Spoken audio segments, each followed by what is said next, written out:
दोस्तों, आलस्य मनुष्य का सबसे बड़ा शत्रु है।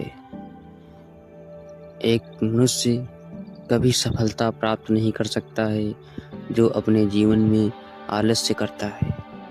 इसके जुड़े एक आलसी किसान की कहानी मैं आपको सुना रहा हूँ।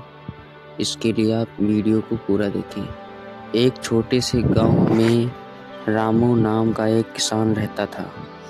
उसके पास अच्छा खेत था, उपजाऊ जमीन थी, लेकिन उसमें एक बहुत बड़ी कमी थी। वह बहुत आलसी था। गांव के बाकी किसान सुबह सूरज निकलने से पहले खेतों में जाते थे। वे मेहनत करते, खेत जोतते, बीज बोते और फसल की देखभाल करते। लेकिन रामू देर तक सोता रहता था।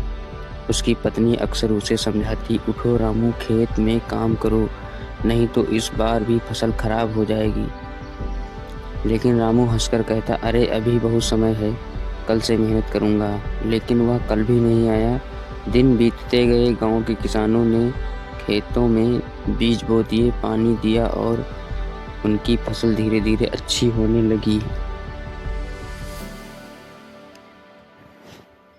अब रामू ने खेत की ओर देखा तो उसे लगा कि अब काम शुरू कर देना चाहिए, लेकिन आलस फिर जीत गया। कुछ दिनों बाद जब फसल काटने का समय आया तो पूरे गांव के खेत सोने की तरह चमक रहे थे।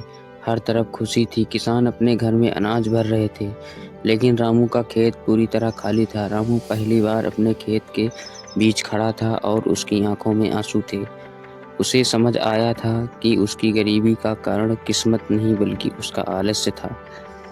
उसी समय उसका छोटा बेटा उसके पास आया और बोला, पिताजी, अगर हम मेहनत करते तो क्या हमारे खेत में भी फसल होती? रामू के पास कोई जवाब नहीं था।